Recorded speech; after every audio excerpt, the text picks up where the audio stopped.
Deməli, müəllimlər, bugün biz sizin üçün təfəkkür bölməsində yaradıcı təfəkkür haqqında keçəcəm. Deməli, məntiqi təfəkkürü keçdik, tənqidini keçdik. Bugün isə yaradıcı təfəkkürü keçəcəm. Yeni kitabda əlavə olunmuş produktiv təfəkkür var, abstrakt təfəkkür var, bir də praktiki təfəkkür var. Onlar haqqında da deməli məlumatlar verəcəm. Kitab yeni çıxıbdı, bugün gəlib mənə çatıb. İnşallah o mövzularla da ətraflı tanış olub sizə onlar haqqında bilgilər verəcəm. Hərəsinə uyğun bir dənə PDF hazırlamışam, çünki o PDF-lərində davam olacaq. Sadəcə kitabın çıxmağını gözləyirdim. Deməli, bugün biz danışacağıq təfəkkürün növlərindən olan yaradıcı təfəkkürdən. Yaradıcı təfəkkür nə deməkdir, əziz müəllimlər? Yaradıcı təfəkkür hamıdan fərqli bir şeyləri ortaya qoymaq, hamıdan fərqli yanaşmaq, orijinal bir məhsul ortaya qoymaq, orijinal bir nəyisə yaratmaq, alternativ yol düşünmək deməkdir. Yəni, yaratmaq kimsənin etmədiyini etmək deməkdir. Kimsənin hazırlamadığını sənin hazırlamağındır. Kimsənin etmədiyini sənin etməyindir. Ona görə də 21-ci əsr bacarıqlarının içində də var idi bu, deməli, kreativ düşünmə. 21-ci əsr bacarıqlarında mən sizə orada izahımda da demişdim. Deməli 4K bacarığı var idi. Birinci bacarıq nə idi? Kritik düşüncə, tənqidi təfəkkürə aid idi. Kreativ düşüncə, yaradıcı təfəkkür deməkdir. Kommunikasiya, ünsiyyət, kooperasiya, əməkdaşlıq deməkdir. Bax, bu kritik düşüncə tənqidi təfəkkür idi. Kreativ düşüncə isə yaradıcı təfəkkürdür. Bəzən deyirlər ki, filankəs xanım çox kreativ bir xanımdır. O kreativ xanım sözü niyə deyirlər? Yəni, çünki heç kimin etmədiyini edir. Həmişə fərqli yanaşır. Yəni, özünə məxsus nələrisə ortaya qoyur. Yəni, ona görə özünə məxsus tərzdə orijinal bir məhsul hazırlayırsa, orijinal bir hansısa bir, deyək ki, bir yolla hansısa bir fərqli bir nələrsə ortaya qoyursa, bu, deməli, onun kreativliyidir. Ona görə də kreativ düşünmə yaradıcı təfəkkürə aid olan bir bölmədir. Və biz ümumiyyətlə kreativlər, əziz müəllimlər, iki yerə bölünür. Biz danışacağıq bir böyük kreativlər var, bir kiçik kreativlər var. Bunlara böyük K, kiçik K da deyilir. İndi mən onlar haqqında sizə ayrı-ayrıca məlumat verəcəm. Nədir böyük K, nədir kiçik K? Əslində, yəni bizim bu şagirdlərimizin hər hansı bir nələrisə yaratmağı, nəyisə ortaya qoymağı kiçik K-lardır. Məsələn, bəzən deyirlər ki, Nərgiz çox qəşəng ev dizaynı eləyir. Filankəs çox qəşəng salat hazırlayır. Yəni, heç kimin hazırlamadığı formada, fərqli formada salat ortaya çıxartmaq, deyək ki, hansısa evi fərqli formada dizayn etmək, saçını fərqli formada düzəltmək, ondan sonra hansısa bir şərfi fərqli formada brojla yığmaq və s. kimi bu məqamlar olacaq, deməli, kiçik K-lar. Yəni, kiçik K burada nədir? Kiçik K-lar gündəlik həyatda bizim etdiklərimizdir. Yəni, o bizim özümüz üçün faydalı olan bir məqamlar kiçik K-lardır. Yəni, burada evi fərqli dizayn etmək, fərqli xörək hazırlamaq, fərqli salat hazırlamaq, fərqli nəyisə etməyimiz, bunlar kiçik kreativlərdir. Yəni, bunların hansısa bir, deyək ki, ölkə üçün əhəmiyyəti olmayan bir məqamlardır. Yəni, insanın özü üçün etdiyi, özünə faydalı olan bir məqamı eləyirsə, bu olacaq kiçik K-lar. Bir də var böyük kreativlər. Böyük kreativlərdə nələr var, əziz müəllimlər? Burada peyvənd istehsalı var, hansısa bir xəstəlikləri aradan qaldırmaq üçün fərqli, deyək ki, dərman istehsalı var. Bundan sonra deyək ki, bunlardan puaların istehsalı, təyyarə istehsalı, nə bilim nə. Yəni, bu nə deməkdir? Ölkə üçün, cəmiyyət üçün, böyük kütlə üçün, böyük auditoriya üçün faydalı olan bir texnikaların ixtirası böyük kreativlərdir. Bax, böyük K-dan kiçik K-nı belə fərqləndirəcək. Böyük kreativlərdə ölkə üçün, cəmiyyət üçün, böyük bir auditoriya, böyük bir kütlə üçün faydalı olan nələrsə ixtira eləyirsə, təyyarənin ixtirası, puaların ixtirası, dərmanların ixtirası, pandemiya dövründə, məsələn, deyək ki, pandemiyanın qarşısını azaltmaq üçün peyvəndlərin ixtirası və s. Bu böyük kreativlərdir. Kiçik kreativlər yalnız insanın özü üçün faydalıdır. süfrə bəzəmək, nə bilim saçını fərqli yığmaq, fərqli xörək, fərqli ev dizayn etmək bunlar kiçik kreativlərdir. Ümumiyyətlə, bir də əziz müəllimlər, yaradıcı təfəkkürdə bir sıra addımlardan danışacağam mən sizə. Yaradıcı təfəkkürdə hansı addımlar var? Bu addımlar, yəni birincisi, deyəcək, əlaqənin yaradılmasıdır. Yəni əlaqənin yaradılması nədir? Əgər biz bir şeylər arasında, deyək ki, əlaqə yarada bilməsək, nə isə qrup yarada bilmərik. Əgər biz, məsələn, deyək ki, nə isə ixtira etmək istəyirik, onlar arasında əlaqəni bilməliyik, əlaqəni yaratmalıyıq.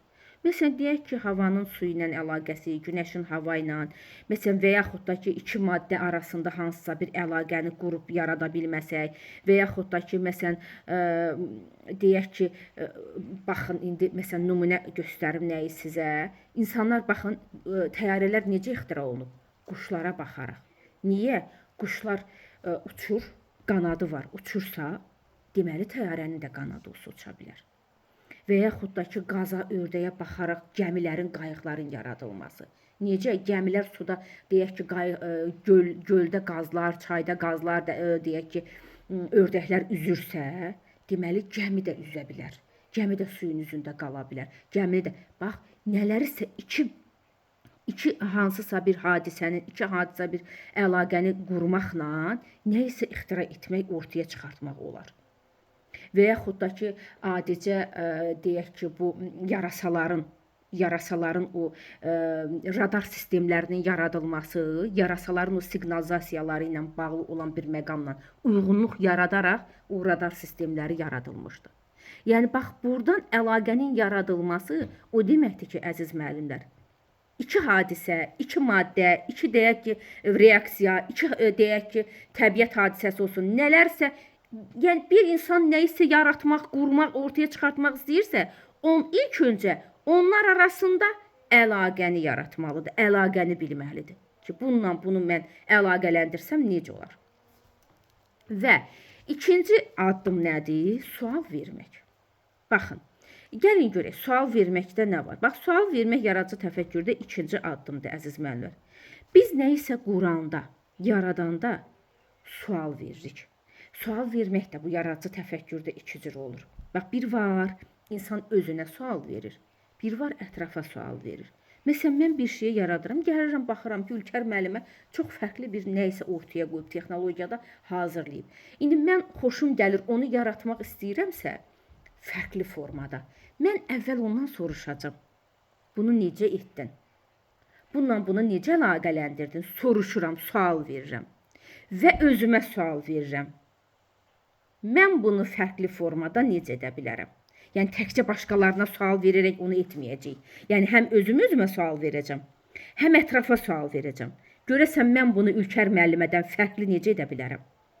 Mən necə fərqli yarada bilərəm? Mən hansı üsullardan, hansı fərqlilikdən istifadə edərək bunu fərqli formatda orijinal bir ortaya məhsul qoya bilərəm? Yəni, bax, bu yaradıcı təfəkkürdə sual verməkdir. İkinci addım. Və üçüncü addım danışacağım mən sizə müşahidə etmək. Gəlin, baxaq, yəni biz nə isə qurmaq, yaratmaq istəyiriksə, əlbəttə ki, biz birinci olaraq müşahidə edəcəyik. Yəni, nə isə bacarırıqsa, bacarmaq istəyiriksə, nə isə ortaya qoymaq istəyirsə, ilk öncə onu müşahidə edəcəm. Yəni, müşahidə etməsək, heç vaxt onu biz yarada bilmərik.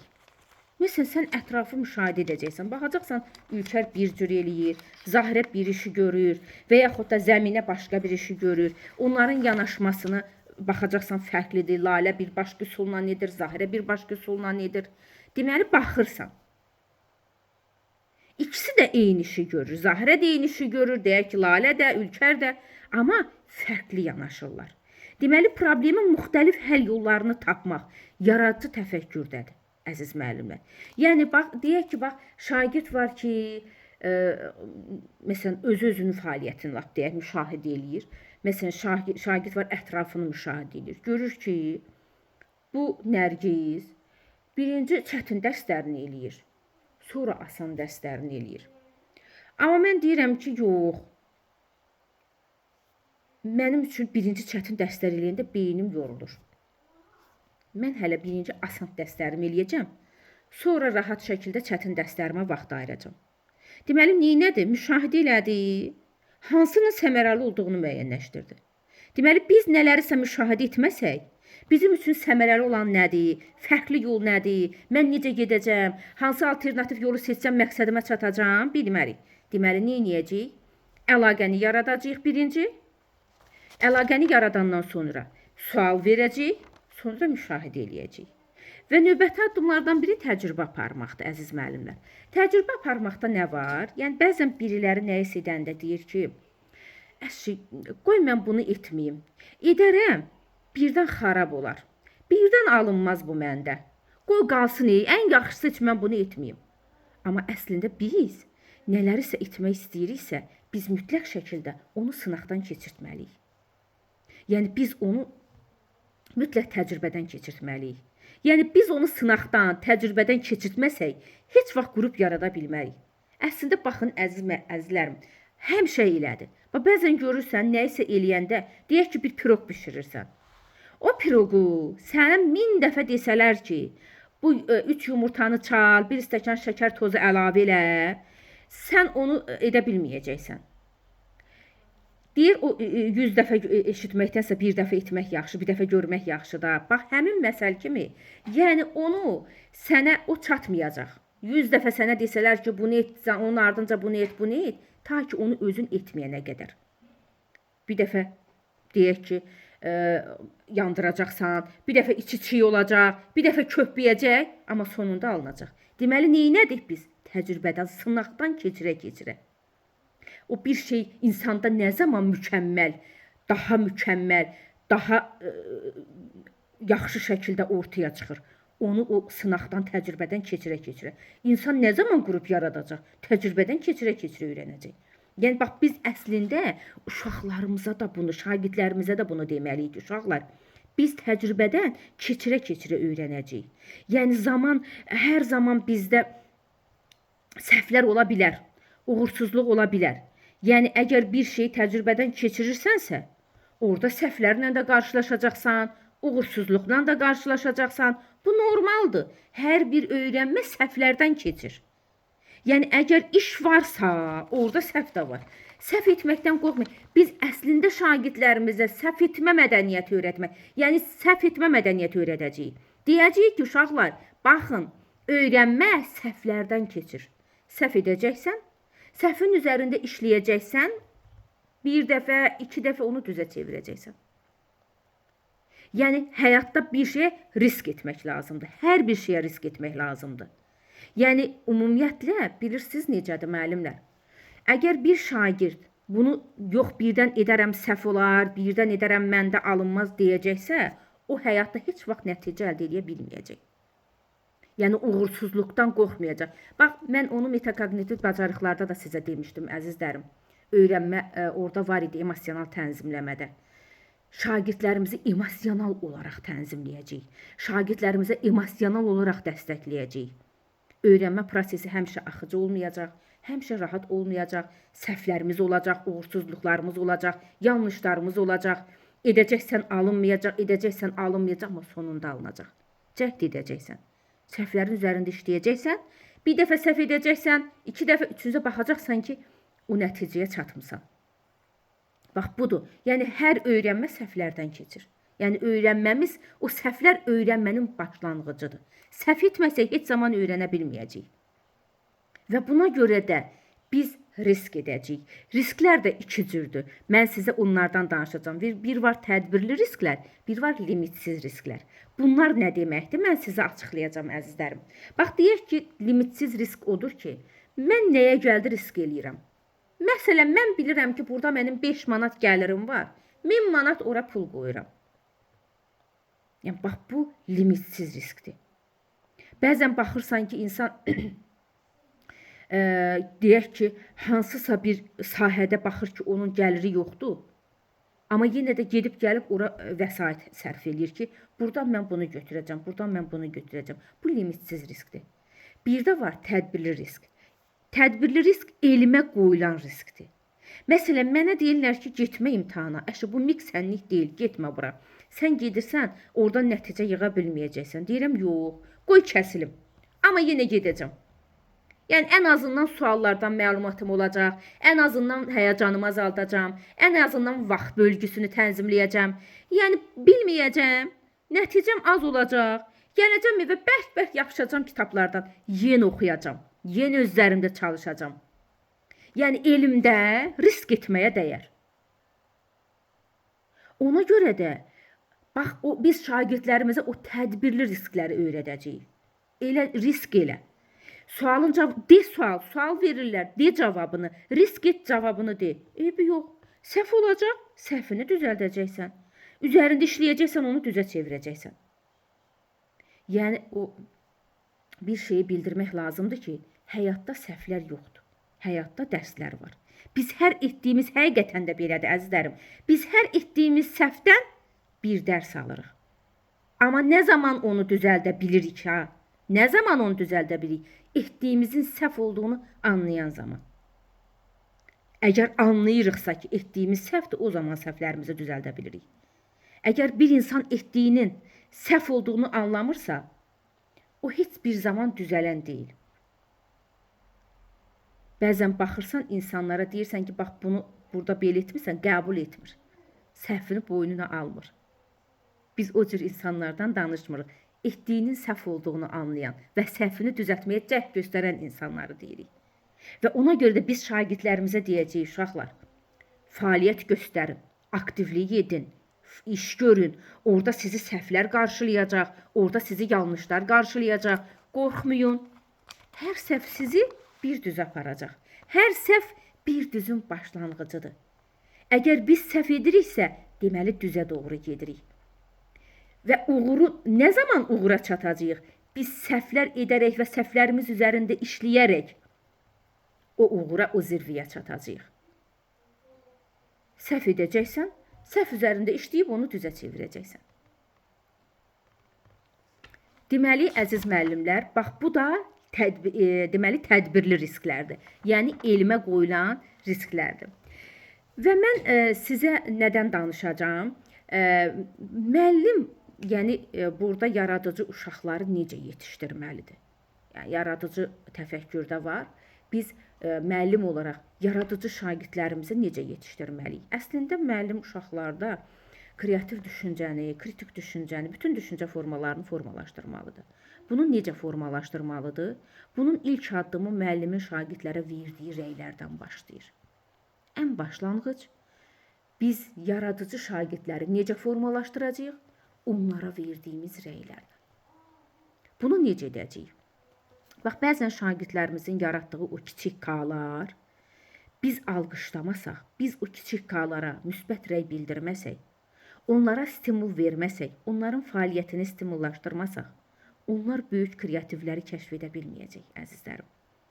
Ona görə də bəzən biz müəllim olaraq, mütəmadi olaraq biz şagirdlərimizə o müsbət, o konstruktiv rəyləri verməliyik. Yəni şagirdlərin o kiçik K-larını görməliyik. Ondan sonra baxacaqsan ki, əgər bugün kiçik K-larını biz dəstəkləyiriksə şagirdin, sabah şagird böyük K-lar baxacaqsan dron istehsal edir. Baxacaqsan hansısa bir PUA istehsal elədi, baxacaqsan hansısa bir deyək ki, robot istehsal elədi, nə etdi? Deməli, o böyük uğura gedən yol kiçiklərdən keçib gedir. Yəni bunlar hamısı biz kiçik yaşlı uşaqlarda məktəblərdə başlayır. Yəni kiçik yaşlı uşaqlarda məktəb dövrlərindən biz onu şagirdlərdə formalaşdırmalıyıq. Yəni müəllim kiçik K-ları görməyi bacarmalıdır, onları dəstəkləməlidir. Yəni şagirdə müsbət mənada rəy verməsək, şagird o etdiyindən heç də yəni məyus olacaq. Deyək ki, burada məsələn hansısa bir texnologiya dərsidir və yaxud təsvirincə sənət dərsidir və yaxud elə digər ixtisaslar olsun, hansısa bir nəyisə düzəldib şagird gətiribsə, lap onun deyək ki, o hansısa bir məqamında negativ məqamları var da, var indi o deməkdə o qüsursuz bir iş gətirib. Deyək ki, müəyyən qüsurları var onun gördüyü işdə. Amma biz yenə də onu şagirdə elə formada təqdim etməliyik. Biz o şagirdə elə formada rəy verməliyik ki, şagird sabah Bugün kəpənəyin qanadını əyri düzəldib gətirən şagirdə müəllim onu sıxışdıracaqsa, müəllim onu danlayacaqsa, sabah heç onu da düzəltməyəcək. Amma bugün onu düzəldib gətirən, bugün hansısa bir meşə rəsmi çəkib gətirən şagirdi dəstəkləyərək o istiqamətdə formalaşdıran bir müəllim sabah gələcəyin bir rəssabını yetişdirmiş olacaq. Bax, ona görə bizim rəylərimizdən çox şey asılıdır. Və mən sizə danışacağım, əziz müəllimlər, rəy bölməsində, konstruktiv rəydən, dekonstruktiv rəydən, qiymətləndirmə bölməsində çox geniş verilir o. Sadəcə burada sözü getdiyinə görə mən onun bir neçə məqamını sizə bildirəcəm. Ümumiyyətlə, rəylər iki cürdür, konstruktiv, dekonstruktiv. Bu müsahibədə də verilir bu suallar. Yəni, konstruktiv rəy odur ki, şagirdi irəli aparan, şagirdi inkişaf aparan, istiqamətləndirən rəydir. Məsələn, deyək ki, nəyisə düzəldib gətiribdir şagird. Məsələn, deyək ki, 3 məsələ həll edib. Baxırsan ki, onun ikisi səhvdir, biri yanlışdır. Deyəcəksən, bax, Fəridə, oğlum, Fəridə, qızım, bax, bu məsələdə ikisini düz etmirsən, biri yanlışdır. Filan, bax, bu məsələdə git, filan qaydanı, filan düsturu sizə yazdırmışdım, filan kitabdan aç oxu. Sonra yenidən bunun üzərində işlə. Bax, bu olacaq konstruktiv rəy. Yəni, şagirdi irəliyə aparacaqsan.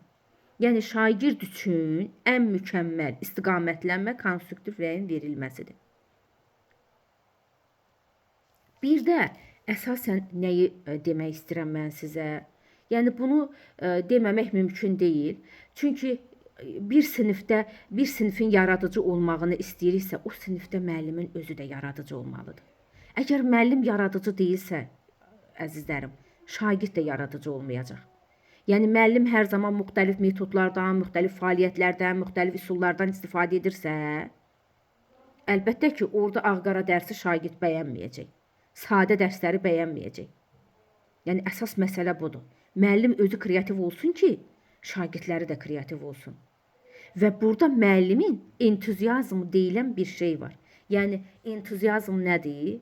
Müəllimin işinə həvəsli olması, müəllimin işinə yaradıcı olması, müəllim daim fəaliyyətdə olmalıdır, daim axtarışda olmalıdır, daim ixtisasını mükəmməlləşdirən, daim yeniliklər axtarışında olan, daim deyək ki, hansısa bir yaradıcı fəaliyyət göstərən bir müəllim olmalıdır. Müəllim yaradıcı olmalıdır ki, onun şagirdləri də yaradıcı olsun. Bax, bu yaradıcı təfəkkürün özəyində dayanan əsas şərtlərdəndir.